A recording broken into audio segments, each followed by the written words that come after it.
विभीषण जी की शरणागति हुई तो राम जी ने स्वीकार किया, जबकि जितने बानर थे वो सब कह रहे थे कि शत्रु का भाई है, हमें इसको शामिल नहीं करना चाहिए। राम जी ने कहा कोई बात नहीं, आया है मेरी शरण में तो उसको अपनाऊंगा। तो वहां पर अन्य बानरों ने कहा कि प्रभु एक बात बताओ, और जैसे जब विभीषण आए हैं तो उन्होंने कहा था लंकेश। जब लंकेश नाम लिया अर्थात तुमको लंकापति बनाएंगे, विभीषण से राम जी ने लंकेश कहकर संबोधन किया कि तुमको लंकापति बनाएंगे।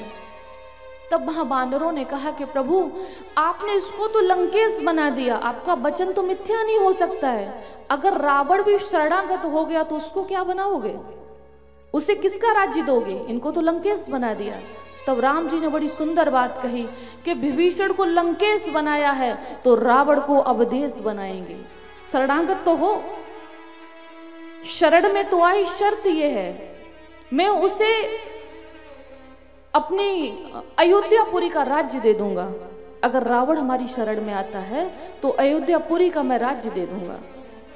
अभी तो हम 2 भाई वन वन में घूम रहे हैं, फिर हम 4 भाई भ्रमण करेंगे, चारों वन में भ्रमण करेंगे, लेकिन इनको अवधेश बनाया है, इनको लंकेश बनाया है तो उसको अवधेश बनाएंगे। और आप श्री रामचरितमानस को पढ़िएगा, पहली बार हनुमान जी गए, फिर अंगद जी गए, जामवंत जी गए, बारी बारी से राम ने समझवाया रावण को, कहा कि अपना भी काम बन जाए और शत्रु का भी विनाश न हो। अगर वो शरणागत हो जाता है, क्षमा याचना करता है और मेरी सिया को वापस कर देता है तो उसे मारूंगा नहीं। लेकिन रावण माना ही नहीं, उसने अपना विनाश अपने हाथों स्वयं करवाया। तो ईश्वर कितना दयालु है, हम लोग सोच सकते हैं। मैंने बहुत बार निवेदन किया, संसार में कहीं जाओ न जाओ,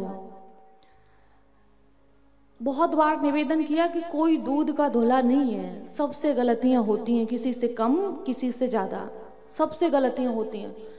तो कभी ये आत्मग्लानि संसार के सामने पेश मत करो कि मैंने ये किया, मैंने ये किया, क्योंकि वहां उद्धार का कोई साधन नहीं है।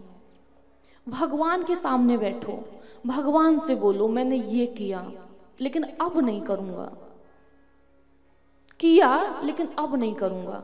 तो भगवान, अगर आप रियली अगर पीड़ित भाव से शरणागति को स्वीकार करके ये भगवान के सामने मान लेते हो, अपने समस्त कर्मों को अपने सहित भगवान के चरणों में समर्पित कर देते हो, तो भगवान क्षमा कर देते हैं।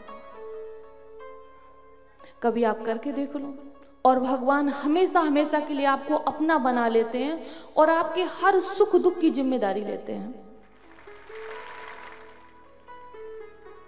हमारे पास जो समय है वो बहुत कम है, समय बहुत कम है।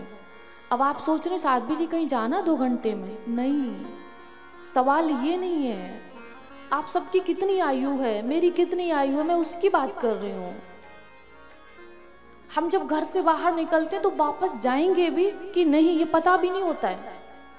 अभी दिल्ली में रेलवे स्टेशन पर कुछ भगदड़ हुई है और काफ़ी लोग मर गए हैं।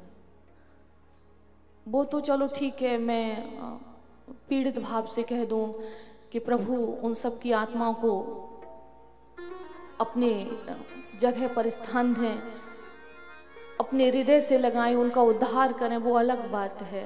लेकिन कहने का भाव है वो भी तो घर से बाहर ही निकले थे किसी न किसी काम के लिए, वो वापस जा पाएंगे कि नहीं ये उनको पता नहीं था। अर्थात हमारे पास समय बहुत कम है। 18 तारीख को ये ब्राह्म होगी मेरी कथा और 24 तारीख से मेरी दूसरी शुरू है, लेकिन मैं 24 तक बचूंगी कि नहीं ये पता नहीं है। तो हमें कल के लिए नहीं टालना है, परसों के लिए नहीं टालना है। जब भी शुभ संकल्प मन में आए तो कल नहीं, आज नहीं, आज भी नहीं, अभी तुरंत संकल्प लीजिए कि हाँ हमें सत्कर्म करना है और आज से हमें ये कार्य छोड़ना है। तुरंत संकल्प लीजिए अपने मन में।